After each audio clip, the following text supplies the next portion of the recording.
In this section, we have learned a few different things. In Chapter 14, we learn about socio-emotional development of individuals during early adulthood. First, we start with stability and change from childhood to adulthood.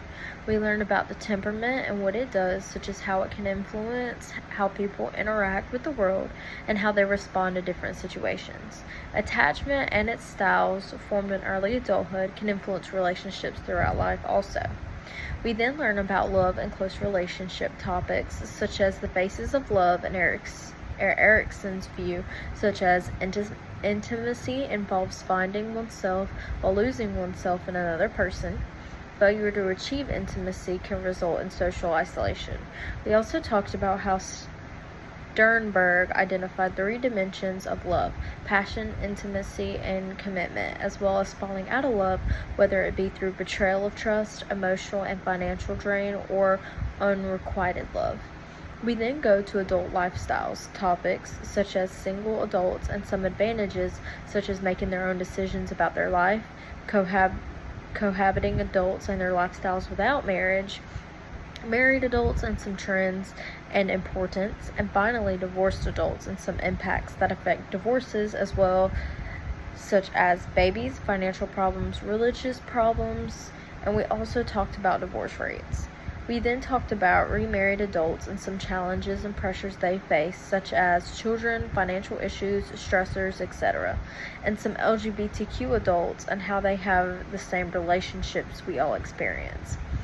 Next, we talked about marriage and the family topics, such as making marriages work with Gottman's 7 practices, and forgiveness and commitment, becoming a parent and some strengths and challenges, and also dealing with divorce with Hetherington's research and the 6 pathways.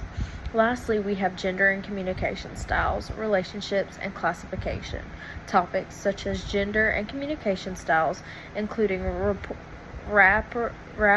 talking and report talk. Gender and relationships like women and men develop, and friendships and gender classifications such as masculinity, femininity, and androgyny, and transgender. Femininity. Gender classifications such as masculinity, femininity, and androgyny, and transgender. In Chapter 15, we learned about physical and cognitive development in middle adulthood.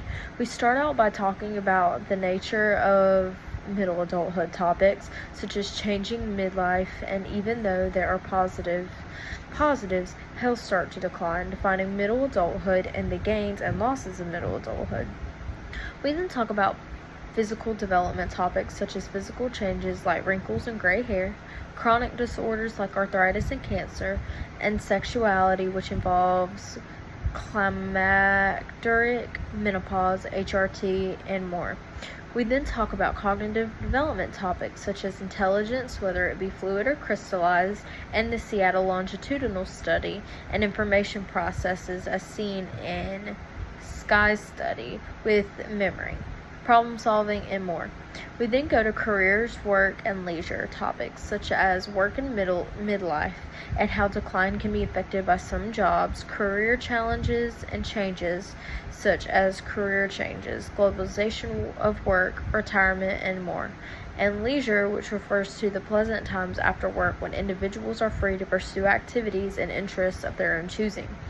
Lastly, we talk about religion, spirituality, and the meaning of life topics, such as religion, spirituality, and adult lives, such as religion, religiousness, spirituality, health risks, positive links, and coping mechanics, the meaning of life, in which Viktor Frankl argued that examining the finiteness of our existence and the certainty of death adds meaning to life, and Roy Baumeister and Kathleen Voss suggests this quest can be understood in terms of main needs for meaning, which is a need for purpose, a need for values, a need for a sense of efficiency, and a need for self-worth. And that is what we have learned in chapters 14 and 15.